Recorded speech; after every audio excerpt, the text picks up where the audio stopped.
You all so much for joining us to celebrate the Great Gelatin Revival, Savory Aspics, Jiggly Shots, and Outrageous Desserts.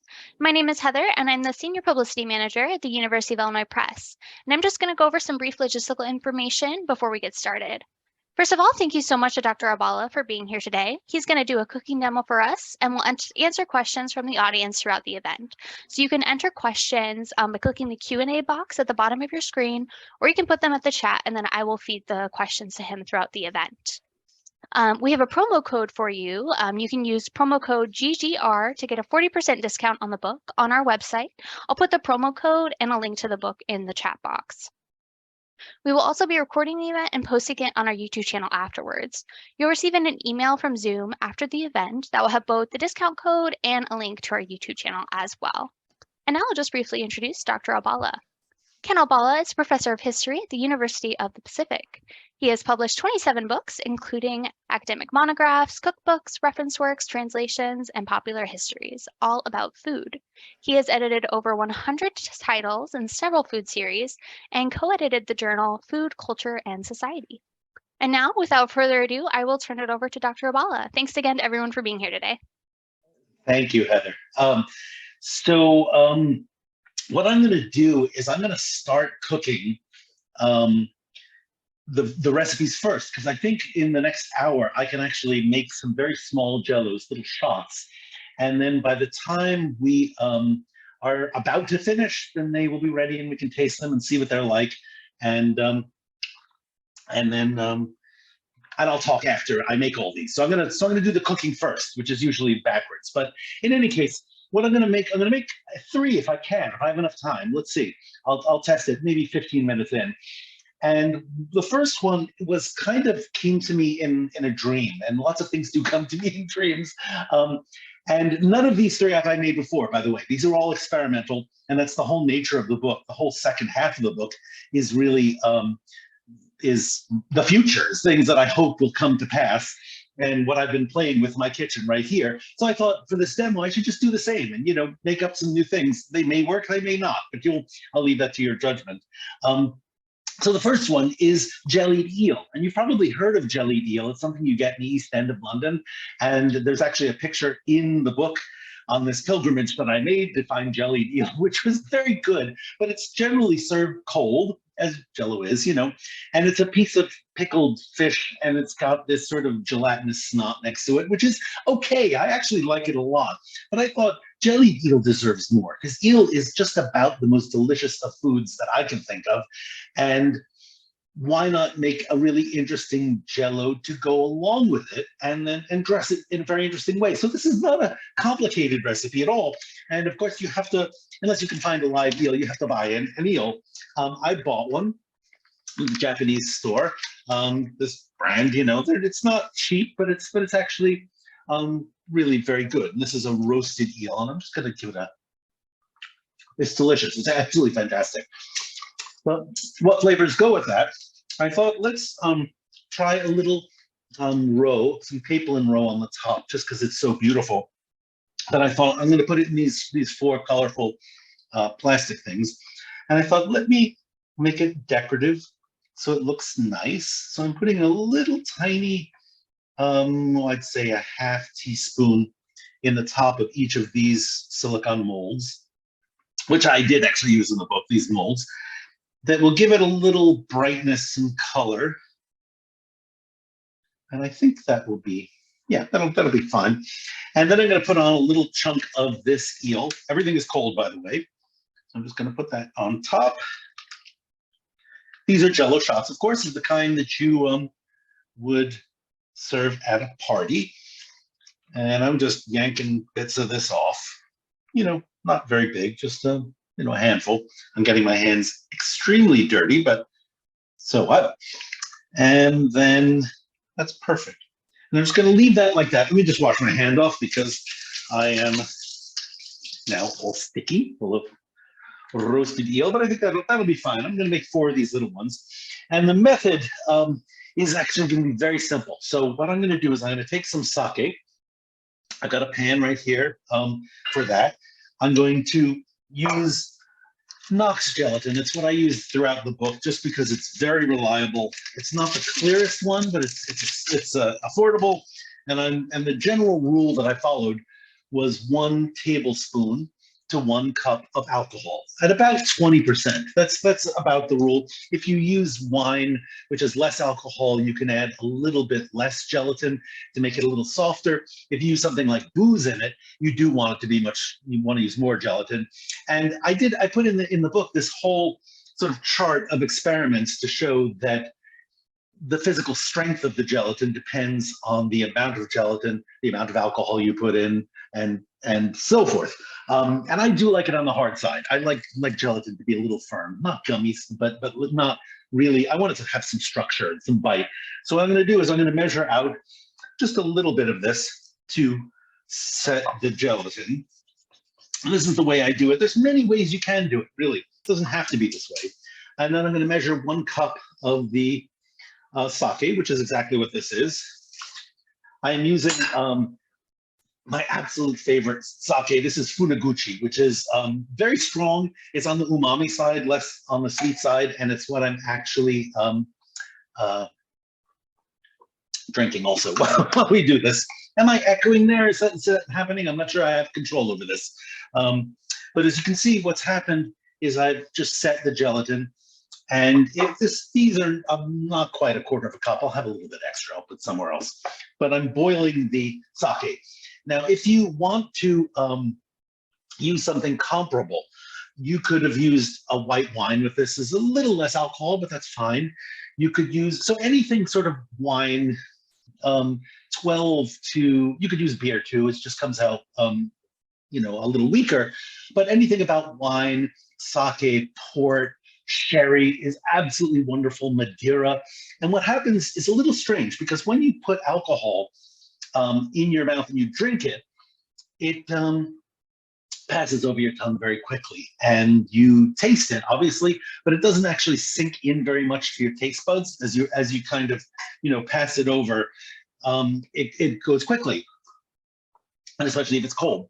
If you have a Jello, you're actually chewing on it. It's getting mixed up in your mouth. It seeps into your taste buds, and it actually becomes hotter. You taste the alcohol more. So if you use something that's stronger, if I would use soju, you know, which can be 30, 40% sometimes, you would get, it would taste hot in your mouth. So you'd have to add a little more sugar, or you'd have to add some acidity to round it out. For this one, someone asked if vegan, you could use Canton, which is absolutely, I almost bought it, in fact. It comes in these little bars in the Japanese store that look like cellophane in green and bright colors. And it's not as jiggly. I will say that I don't like agar as much. It's agar is what it's made of. But for those who are vegetarian, it's perfectly fine. So my sake is boiling. I don't want to lose the alcohol in that. And I'm just going to pour it right into there. I'm going to stir it up. And this is, I'm going to let it cool off just a little bit, because I don't want to cook those eggs, you know, the Caitlin row eggs. But in general, you can use, there are lots of different kinds of gelatins you can use. You know, this is historically, this is made out of animal skins and collagen, connective tissue. This one is a little more expensive, and it gives you a clearer kind of set. It's called Custom Collagen, is the name of the company. But I found that Knox is actually perfectly fine. There's no reason not to use it, unless you want to go, you know, for the more exotic. There is isinglass, which is the swim bladder of a sturgeon, which is very hard to find. I actually bought it through Walmart, of all very strange people, old companies.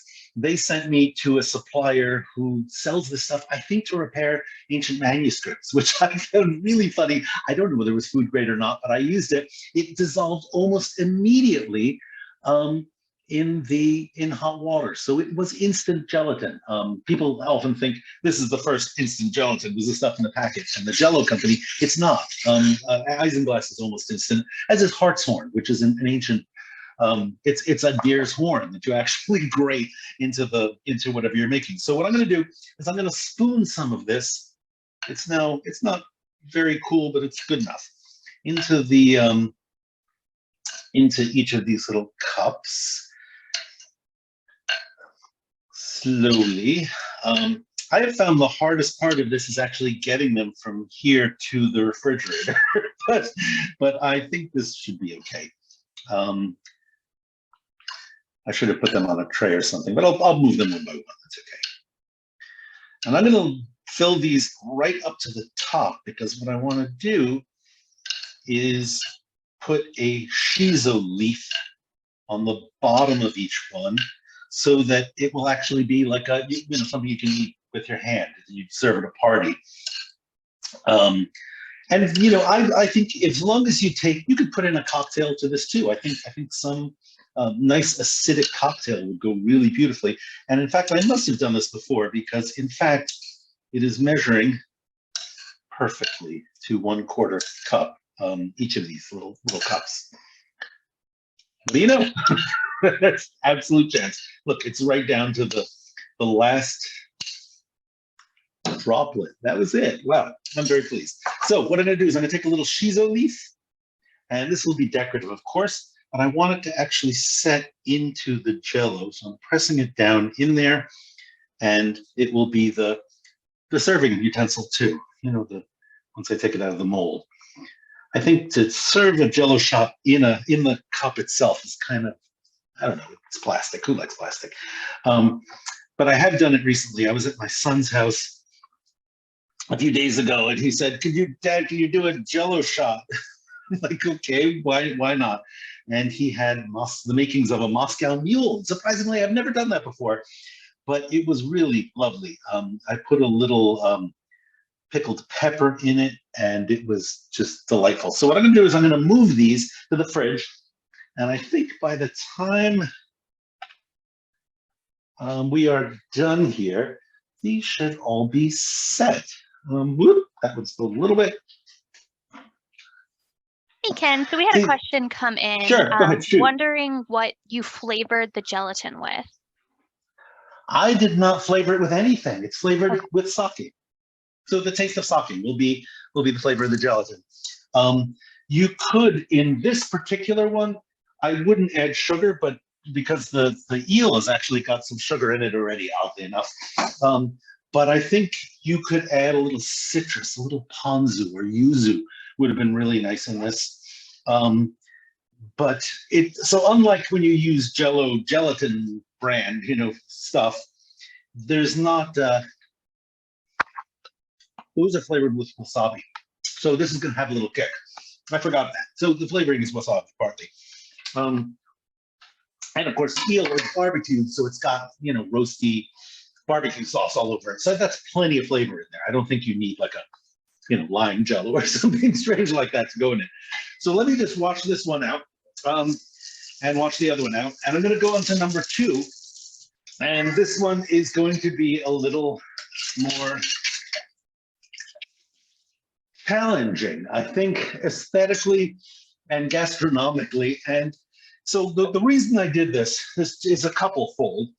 One is that there are some liquors that absolutely, utterly do not work in Jello, or at least I've tried them. Fernet Branca is horrible in Jello. It's just the most vile thing. I mean, it's vile to start with, but you kind of like that, in a drink. But Jägermeister is great stuff. I love this stuff. And let me say also, I spent a summer in Wolfenbüttel, which was the city where this is made, and doing research, and the whole city smells of it all the time. And you get this like wonderful, fresh herbal aroma that clings to your clothes, and it makes you smell like a garden. I swear to God, it's lovely. And I have to admit, I love this stuff. I almost never drink it, but here's to all of you, as long as I'm here, and I love it. So what I'm going to do is the exact same technique,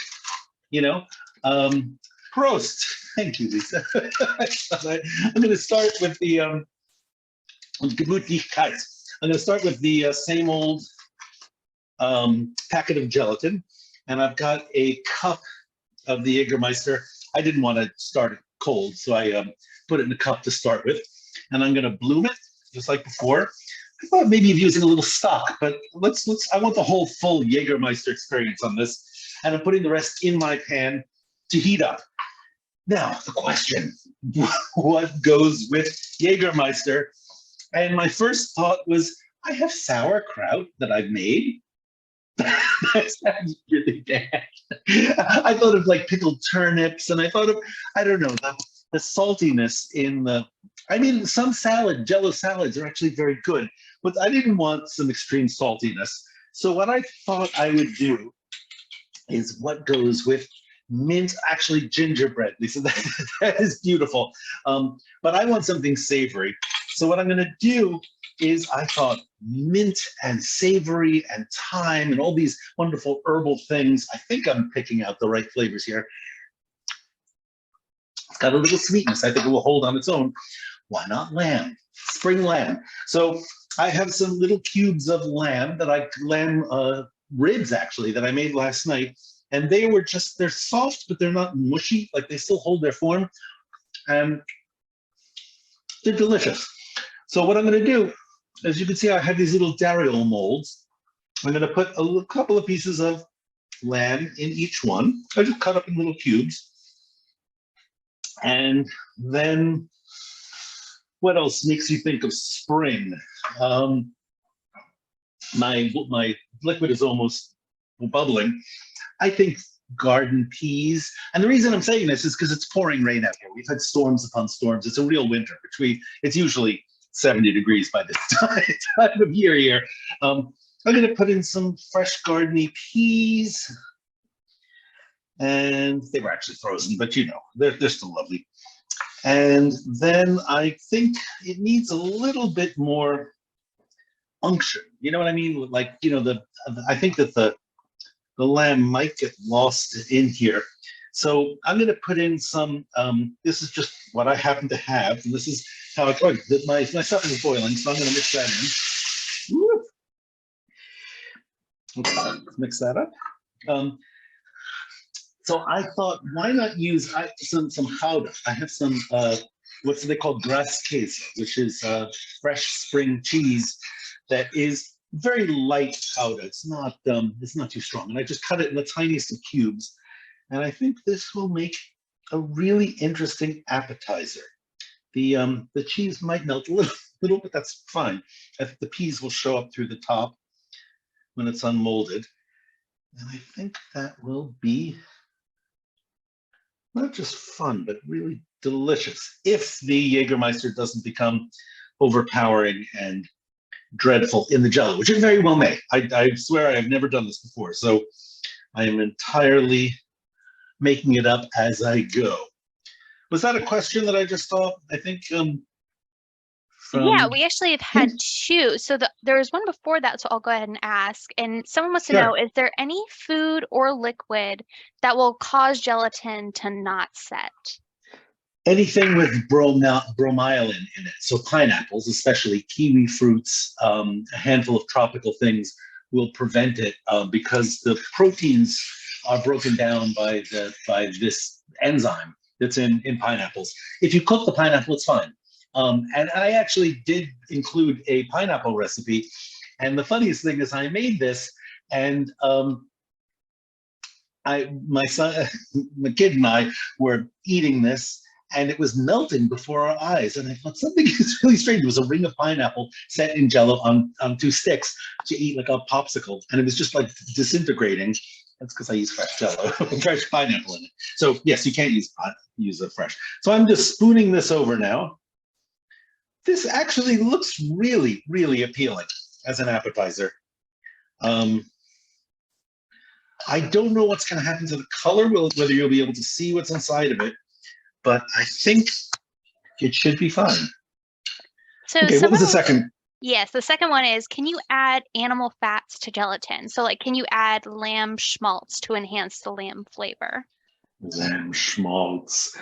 You can, but the thing is that the fat, if it's in liquid form, will rise to the top of it because it's like when you let a stock set, the fat always rises to the top. So you're going to get just a layer of fat. it won't emulsify, it won't mix in unless you add some emulsifier like egg or mayonnaise or something. Then the fat gets all mixed in through and it becomes really revolting, I think. I've tried, I think it's much better to use something like, maybe I'll put a dollop of sour cream on top of this or something fresh like that. But it is, fat will not stick in the Jello, it'll rise up to the top. So I'm gonna put these in the fridge. And I think these will also set by the time we are done. And then, do I have enough time for one more? Yeah, yep. Why not? Sure. Okay. So the last one is really simple because I didn't want to make every one of these bizarre and frightening. So what I'm going to do is a very small, very quick one. And again, this is stuff that I had in my house. It's really the only reason I'm doing it. And I'm going to use these little Asian soup spoons because I just kind of like the idea of having a shot. You can just go and slurp and not have to unmold it or anything like that. So what I found, my daughter-in-law brought some limoncello. And I don't really like limoncello. It's usually too sweet for me.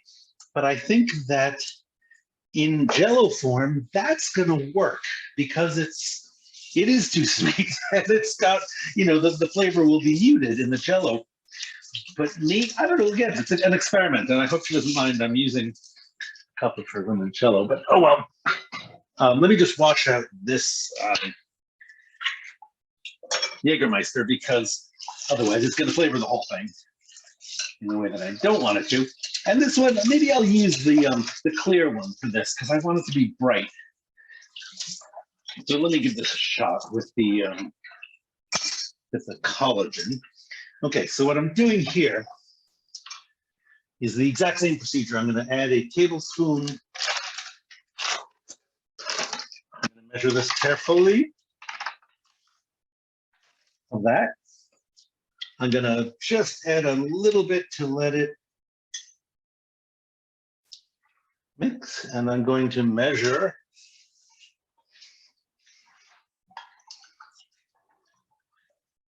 a cup of limoncello and turn that on. So you can see how quick this is, right? You can go through a dozen in an hour, and if you're throwing a party, have a whole lot of different ones. So let me talk about how this whole project came to pass, and why I spent, gosh, more than a year, much more than a year, playing with Jello and experimenting and on something that I really never ate Jello in growing up in my life, at least except when I was a little kid. My mother had it in her mind. My parents were on Weight Watchers in the 70s, early 70s, and my mother got it in her mind that she would serve this parfait that separated into different colors. And part of it was whipped Jello and regular Jello and Cool Whip, and it was flavored with saccharin, and it was, pineapple flavored. It was horrible, and I hated it. And I don't know whether I didn't want to hurt my mother's feelings or whatever, but I decided one day I have to get out of eating this. And so I told my mother, I found out where Jello comes from, that it's calves' feet. And I said, I can't eat this anymore. I don't know why. I had no ethical scruples about eating anything else, but I just feigned disgust and didn't eat it thereafter. And I swear I never, from that point on, I was about 10 or so, I didn't eat Jello again. Maybe a couple of Jello shots in college, but apart from that, Jello was just not on my agenda at all, period. Like most people, right? And we went through a period when Jello was really déclassé, infantilized. You'd never find it in a restaurant. You'd certainly never, serve it in a really fancy meal, right? It was something you maybe at home for kids was okay, but for adults, not. My limoncello is boiling. I'm going to pour it in here. That drama. so years went by, and a friend on Facebook, I think it was Madeline Kameni, if I'm mistaken. Sorry, I don't remember who it was. I keep thinking maybe it was Tonya Dietz Rock. I don't know. I think it was one of them. Anyone said, check out this Facebook group. It's called Show Me Your Aspics. And I said, no, I'm not looking at that. I have no interest in that sort of thing. And I did eventually look, and it was not passive asses. It was actually some beautifully made Jello. There are people on there, Irene Martinez, who makes these beautiful flowers set in and Sue Hing Boon, I think that's her name. If I'm getting it wrong, I apologize. Who makes these flowers in Jello, and I thought, this is art. This is not instant Jello mix. And I tried one. I tried to make it, and I posted it there, and the people seemed to like it. And so I made another, and I made another. And after a while, I said, posting this on Facebook, I guess I have to get a book out of this, because I was already doing it every day. And some of them were just astonishingly delicious. And I thought, we're missing out. This is not something anyone ever sees anywhere. So why don't I just get a book out of it? And so that was the birth of this. But what eventually happened, what I'm doing right now is I'm peeling some lemon for the zest. I'm going to put that in here. I think it's going to add a little zing. So what happened is I thought, okay, I've got to get some history out of this too. And, I've been reading historical cookbooks for years and years, and I never remember seeing Jello. I just passed it by, and it wasn't on my radar. I didn't think much about it at all. And the first time I looked in here, some of my favorite 16th century Italian cookbooks, like Scappi and Mrs. Bugo, and I thought, wow, they were all making Jello. They were,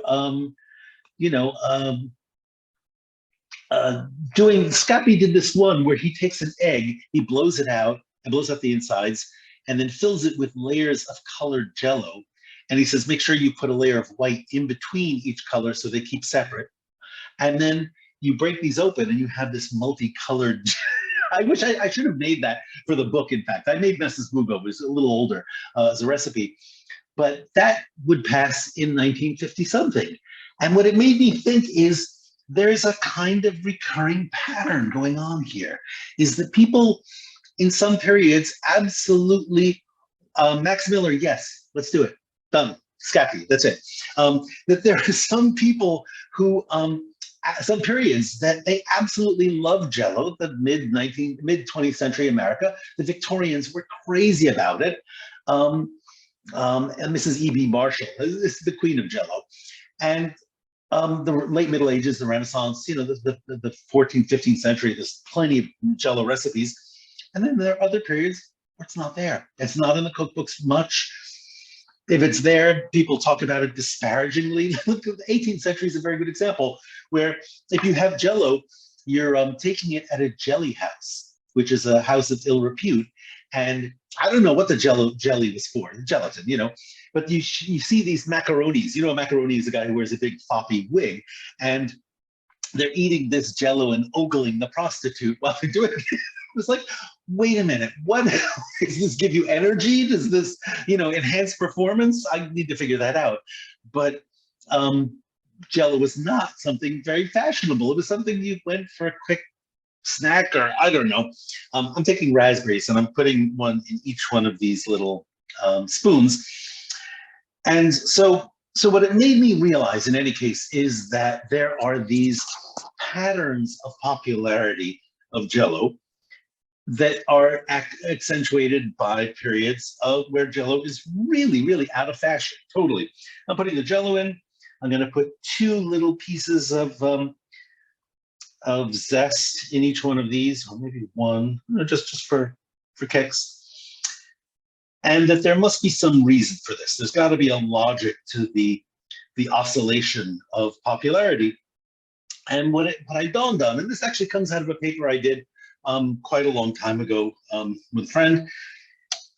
And what I think it is that periods that really favor science, that trust science and don't mind eating artificial foods, bright colors, scented food, interesting, unusual arrangements of food, late Middle Ages and Renaissance, Victorian era, the frou-frou of the Victorian era, and the mid 20th century, right? These are all periods where they like, they trust science. They don't worry about artificial colors or anything. those are contrasted with periods where people want natural food and things that are whole and unadulterated and healthy and organic, sustainable, whatever today. But in various periods they've had different criteria for this, and that in those periods they don't look at Jello with favor because it's strange and it's weird and it's funky and it's colorful and it's unusual. So I'm spooning the limoncello over this raspberry. I don't know whether I'm going to get more than a tablespoon in each, but we will see. And that once people begin to tire of that whole aesthetic, they go back to eating Jello. They don't mind. They think, oh, this is fine, and so there's a very regular and predictable pattern. Now, what that suggests to me is we're going back into a period of Jello. This is why I called the book The Great Gelatin Revival, because I think it's got potential. I think it's going to happen, regardless of what I think, that people are going to begin to trust food that's artificial again. Not that what I'm making there's nothing artificial about what I'm making. It's just that it doesn't look like food. It doesn't look like, the way you'd normally eat food or whatever. And that the past 20 years of the period that I like to call the heyday of the hipster pickle, which I've been part of, I'm as guilty as anyone. My earlier cookbooks are all do-it-yourself kind of thing. But I think we're tiring of that. And I think we're also tiring of the idea that there's a correct way to make a dish, and the only legitimate people to make it are those whose heritage it is, that somehow it's cultural appropriation if someone makes something that's not from their background. And I understand that. I totally get that. Of course, if you're making money off something and you're ripping off another culture and selling, a $50 taco in your high-end restaurant, okay, I totally understand that. But I think for people who really want to play in the kitchen, it's put a damper on them. It's stepping on their head. It's just saying, you can't. And the logic of it doesn't make sense to me, because in fact, my own cultural background, I know not that much about Sephardic cooking. I know a bit, but I know a lot more about Japanese food. Does that mean I shouldn't cook Japanese food because I'm not Japanese? I make mistakes, of course, but in any case, I think people are beginning to tired of the whole authenticity thing, and they're going to want to experiment in the kitchen and have fun and be silly and creative and expressive. And some of the appeal, the current appeal of gelatin on the Facebook groups is for kitsch value, or just to go, ew, isn't that gross and weird, and and point fingers and do retro Jello. That's not what I'm doing at all. There's nothing retro in this book at all, in the recipes. I want to make something entirely new that no one's ever eaten, that's going to be interesting. I dare to say, I could be completely wrong, but has anyone ever eaten this? It's so simple. There's nothing crazy about it, but a Jello shot made of limoncello and raspberry, and simple as pie. But doesn't that sound just, if you're at a party, it sounds like a little palate refresher or something. I'm putting them in the fridge now. So what I hope will happen is, not that people are going to go home and take my recipes and follow them exactly, although there's no reason you can't. They're measured and everything. But I think I'm more interested in having people inspired to just get in the kitchen, play around, do things that are fun and silly and irreverent, and invent entirely new things and put flavors together that might be awful or they might be fantastic, and who knows. And so maybe what I should do while we're standing here is take all these leftovers, put them together, just to see what will happen. No, that sounds horrible. Peas and limoncello, and no, I'm not going to do that. But I'll nudge on some raspberries. So I have plenty of time. I could talk a whole lot more. But let me see if there's questions. Let me answer some of those. Yeah. So someone wants to know what gelatin was made with historically.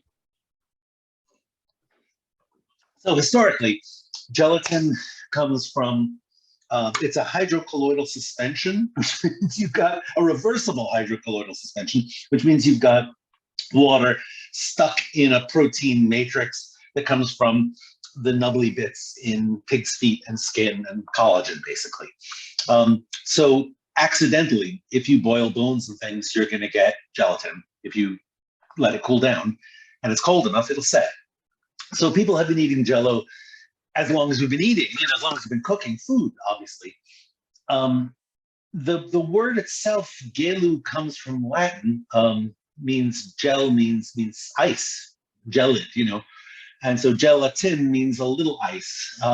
Galantine, gelatine, those are all late Latin, medieval Latin, late Latin terms for little ice, basically. And about the year 1300, those recipes start coming out. They start appearing in cookbooks. And I've always, my first apprehension looking at these cookbooks was, well, if something appears in a cookbook, it doesn't mean everyone's eating it. Because, it can be the king, it can be something really extravagant, or it could be, you're wishing about, you can read a cookbook and never cook the recipes from it. It's just, it's more prescriptive than descriptive, right? It tells you what you should be doing. You don't have to. So I wanted some evidence that sort of proved that people knew what Jello was and were eating it. And I'm using Jello generically, obviously. And the evidence comes in literature very clearly. In Dante, there is a scene in the Inferno where two brothers who were both squabbling over the inheritance killed each other. And their punishment in hell was to be stuck at the very point that they're about to kill each other with knives. They're stuck in Jello. So they have to live that moment for eternity as punishment. The audience knew what that was, right? And Chaucer does it also. Chaucer picks a much more pleasant metaphor. He says, never was a pike in gelatin, galantine, more iwallowed, or something to that effect, which means a pike in Jello. Pikes actually naturally make their own gelatin, as does eel, incidentally. He says, never has a pike been more stuck in Jello than I who am stuck in love for you, Rosalind, is this girl he talks about, which is hilarious. But what it means is your average reader who could read Chaucer understood the metaphor, right? Presumably understood what a gelatin was. So they start proliferating there. And what they're made of, if not out of animal bones and tissue, is a connective tissue. Is isinglass is the really big one, which comes in. They import it from Russia to start with, like sturgeon, and caviar comes in 15th century or so to Europe. There's recipes for caviar, in fact, in Mrs. Bugo. There's a great recipe for gelatin in there too, which I made. That's in the cookbook. So bones is first, isinglass is second, hartshorn, which is the horns of the deer, as I mentioned.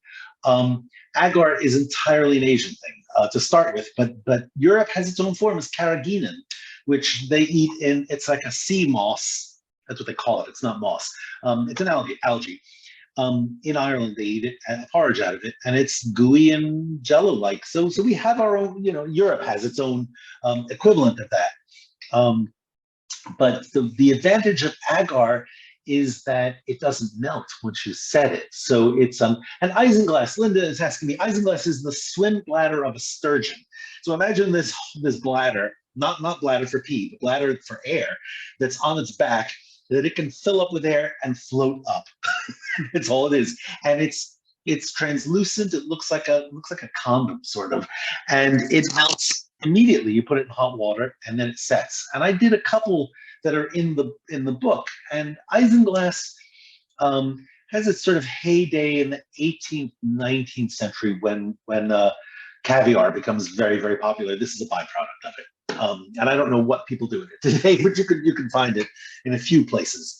And there are so Edna's asking me, Heather, can you read out the whole question? I can't scroll it here for I think what that question is. So she wants to know, are there gelatin recipes in historical Middle Eastern or Asian cookbooks?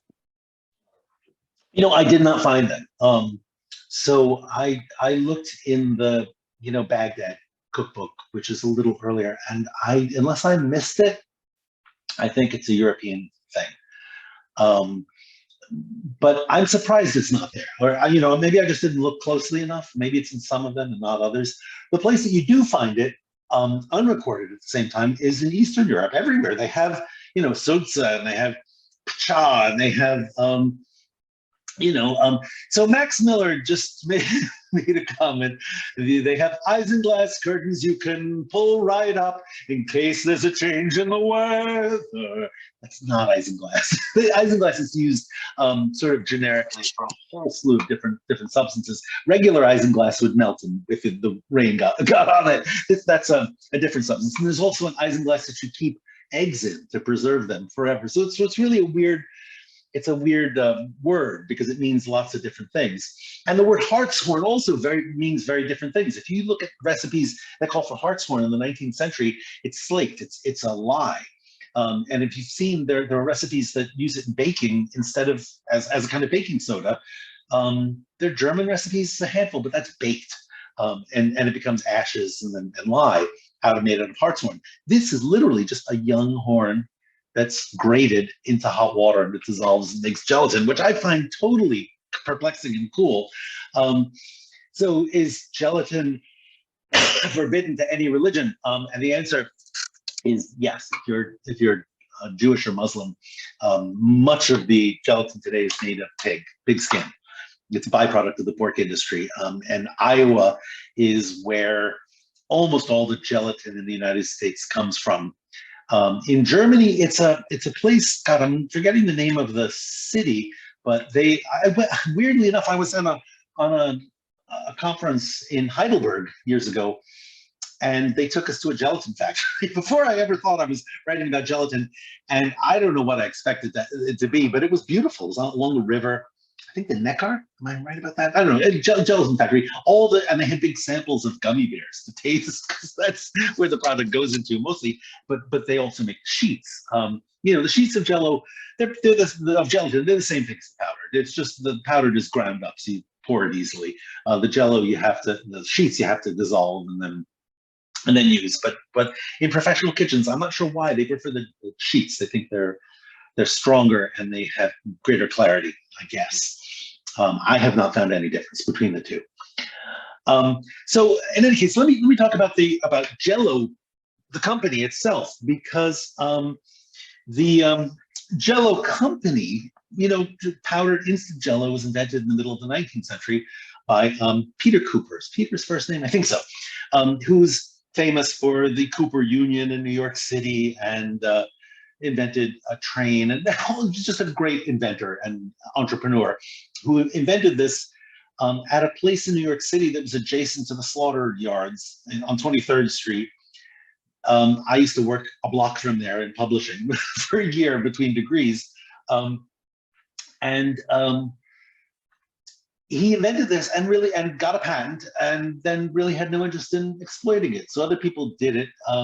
It took 20, 30 years until people started making gelatin, the Knox kind and the flavored kind, is the end of the 19th century. And it really didn't pick up then. It was not a success. In fact, the original inventor, Pearl White, what's his name?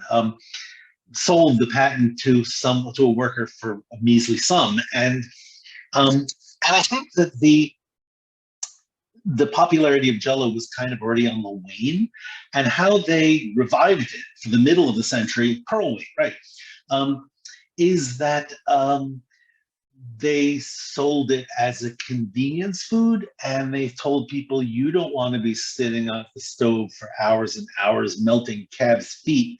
And that was something reserved only for the most elite people, but now we've democratized it. And in fact, there's a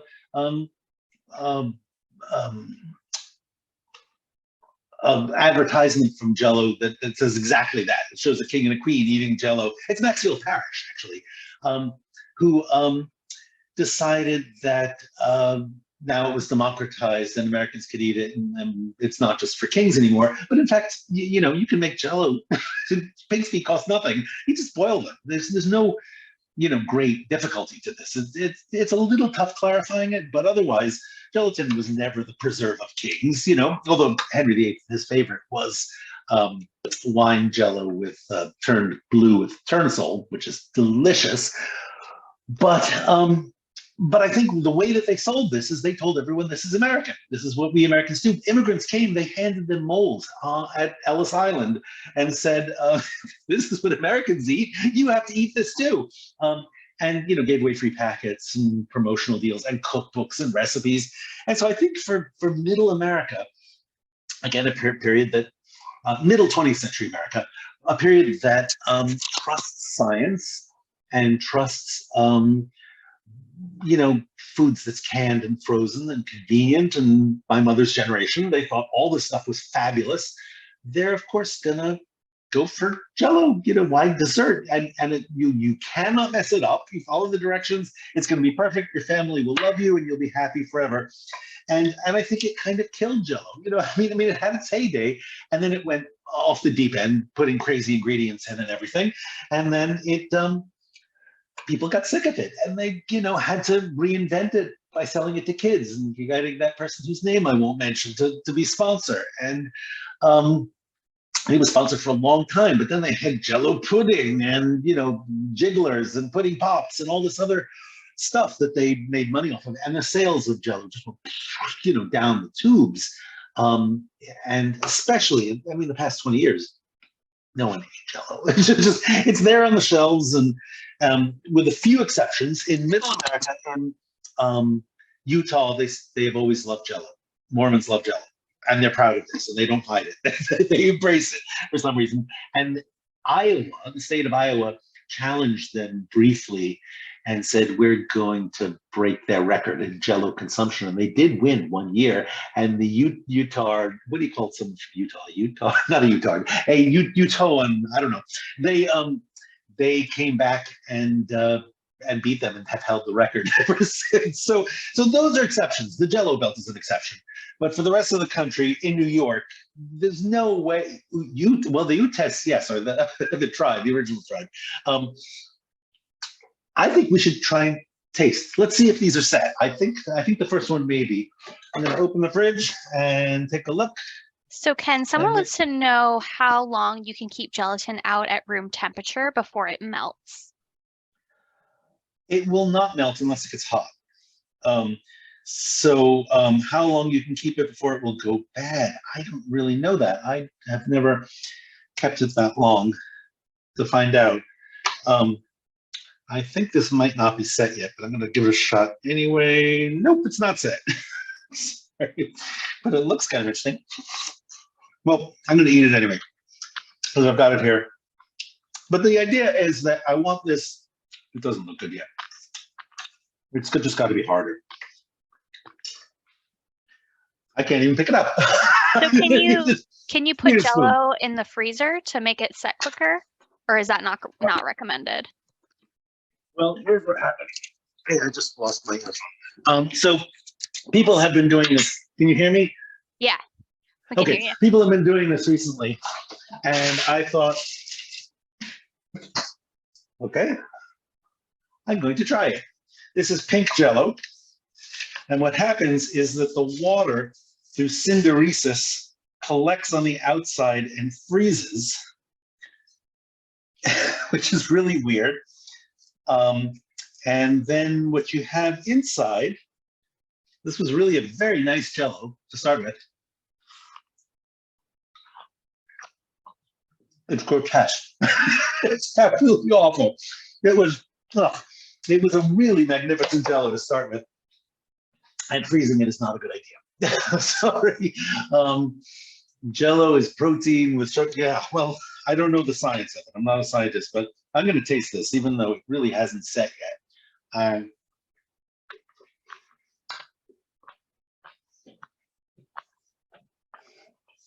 Well,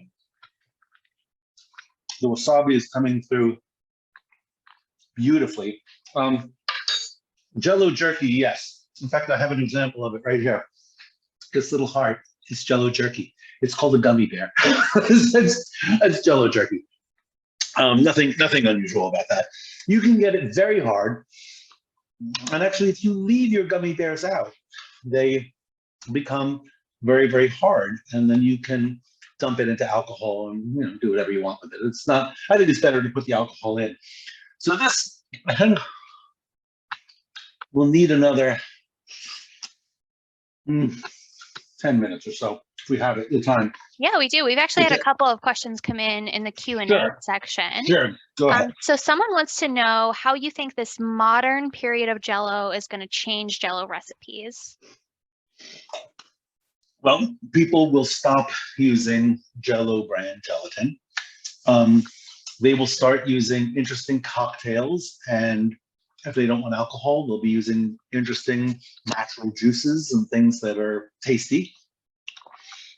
And they'll be including ingredients that are good. And my mantra through writing this whole book is if you use crappy ingredients to start with, you put hot dogs and SpaghettiOs in your Jello, you know what you're going to get at the end?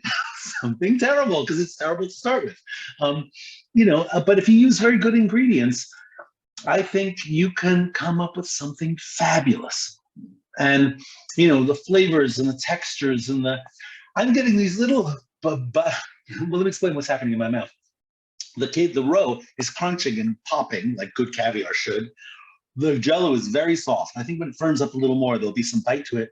And then you find this like gooey bit of savory eel in the middle, which the texture is kind of like the Jello. This is going to be good. That doesn't surprise me. I knew that would happen. Let me see if the Jägermeister one will work. But shoot another question while I'm doing that.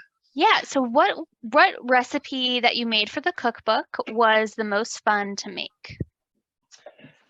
Oh gosh, most fun. I don't know. They're all fun. I think the ones that I thought no one would be interested in, and then suddenly they got extravagant praise or lots of hits.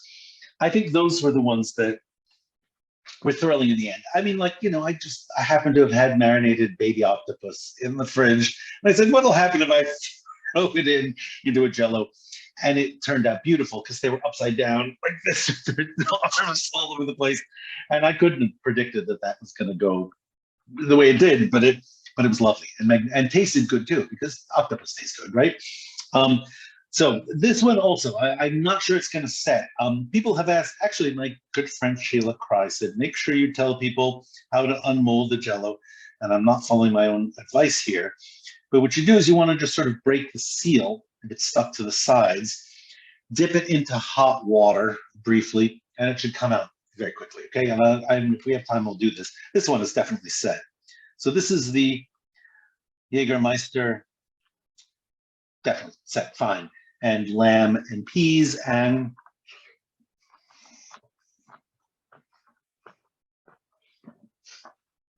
well, call me crazy, but the Jägermeister didn't mellow at all, but combined, I was right to put the cheese in. Yeah, my little wooden spoon. I make spoons now. So this is actually really very good. I was afraid that it would just taste dreadful, but nice. No, perfectly nice. Cheese and Jello is weird. I admit that. But it's the savory fattiness contrasts with the Jello very, very nicely. And you can actually taste the lamb. And I was saying there's a little bit of it. So I would have used a bigger one. This one I made yesterday. So, but that wouldn't fit in there. But that's the size of spoon.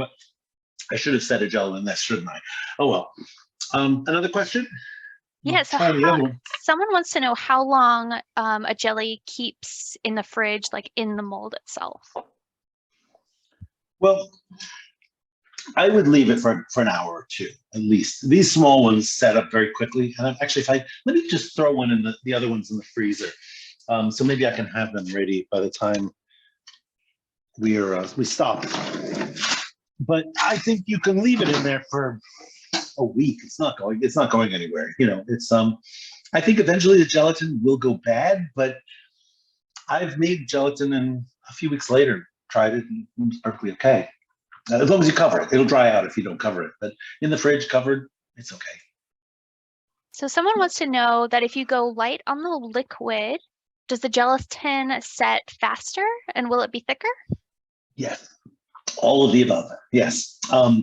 It gets more gummy, it gets chewier. I think it's more interesting gastronomically.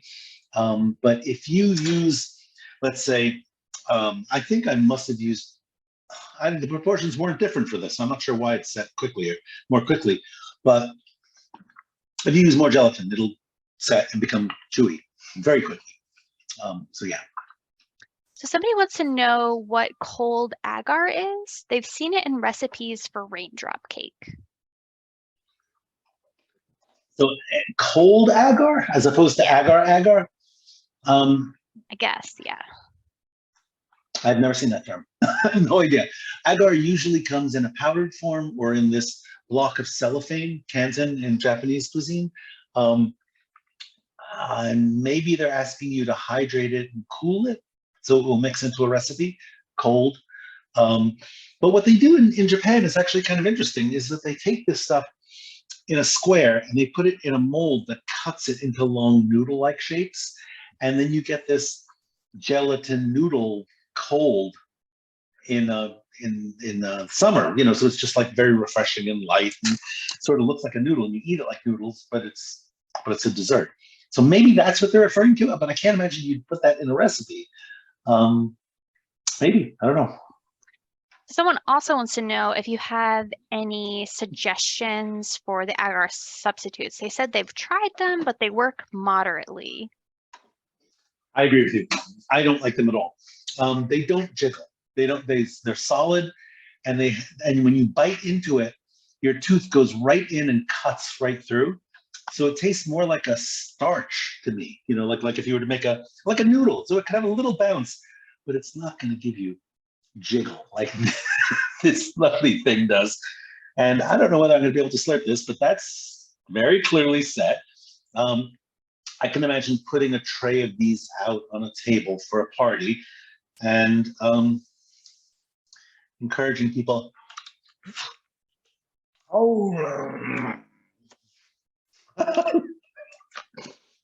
To slurp it. Well, as I expected, that is exquisite. It's absolutely lovely, delightful. I'm going to eat all these. And for a person who really doesn't like limoncello much, and that form, it's gorgeous. Because the sweetness is muffled. And I think the raspberry added a little bit of acidity just to punch it up. And you can taste the zest also. That's nice. That's a keeper. Would I keep the Jägermeister? I'm not sure about that one. But the other one I think is really good. It just needs more time, and I'm not sure why. Let me see let me take another question. I have another minute, so let me see if that will set in this minute. Yeah, so this isn't so much of a question, but I'm going to make it one. So somebody was talking about in the comments about how they tried to make some Jello with fresh figs, but because they contain ficin, it didn't work. But you have a recipe with fresh figs in your book, so can you talk about that? The fresh fig that I used was as the container. I cut out a star shape from the fig, hollowed the insides out, poured the gelatin in. So I have never heard of anything in a fig that would prevent gelatin from setting, and it did in my case, no problem. And in fact, I've used figs, dried figs, chopped up, mixed with bourbon and raisins and nuts as a fig bar. That is actually my favorite recipe in the book. I did it recently again with a boulevardier. So it had Campari and vermouth and bourbon and dried fruit, including figs. I've done it many times. No problem at all. So I'm surprised. I've never heard of that. Leave a link to website. That's all I got there. But, oh, yes, I will put that back in the chat for everyone. So there's this kind of a question. Someone wants to know what the worst Jello you've ever eaten has been. Fernet Branca, because I made it, and it was totally and utterly inedible. Yeah, so I'm sure that there are worse Jellos that people have come up with. Oh, it's a little better set now. Yeah, hang on. Let me see if I can get this out. The idea that I was going for here was that you would be able to hold this and pop the whole thing in your mouth. Maybe the shiso leaf did something to it. No, there it is. It's coming. Oh, it's gorgeous. Wait, come on out. Come on. It needs a little more time. But it's, anyway, it definitely set. I just lost patience with it. But that's the idea. You know, if it hadn't fallen apart at the top. There you go. And I'm just going to 1, 2, 3.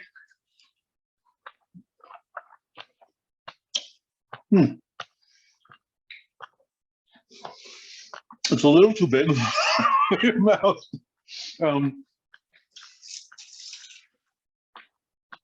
But that's good. That really worked nicely. You have to love sake. I would have added sugar to that, actually. Maybe some dashi stock or something like that, but it was good. Okay, do I have a final closing word or something? I think we're at an hour. Yeah, well, it looks like we're just about out of time. Do you have any final words for us to encourage people to go on their own gelatin journeys? That's exactly what I was going to suggest. Thank you. Is that, you know, buy some ingredients, make your favorite cocktail, get a teaspoon of gelatin, make some shots, throw in your appetizer, and, you know, you can see how quickly it happened. It was really, I wasn't even paying attention to what I was doing. And I hope you all have a lot of fun with this. Buy the book. Leave reviews everywhere, please, if you can. It is officially released today, is the launch day online. And keep your eyes open. There's a review in, there's a story that came out in Eater today, I just found before I came on. There's a couple of podcasts with Simon Majumdar, with Liz Williams, with Linda Palacio that I've done. And so I'm trying to promote this as much as I can. So please enjoy the Jello. And I hope you all enjoy the book, because it was a ball to write. All right, thank you. And someone just asked, do we post internationally? Yes, we definitely do. Depending if you're in the UK, you're going to want to look up Combined Academic Publishers. They will ship to Europe, anywhere in the UK and Europe, and there's a couple other places as well. So I will go ahead and put that information in the email that you guys will get tomorrow, just so everyone has that. So you'll get an email tomorrow from Zoom that will have both the recording, it'll have that discount code in there as a reminder for you. So you'll have all of that. So thank you so much, Ken. Tell your friends this is recorded, so it will be on YouTube, right? Yes, I will be editing. I'll get it edited up tomorrow morning, and then we'll be sharing it around. So yes, please tell your friends. Wonderful. All Wonderful. right. Thank you all for coming. Thank you, Ken. This is wonderful. Have a good night. Thanks, Heather. You too. Bye-bye.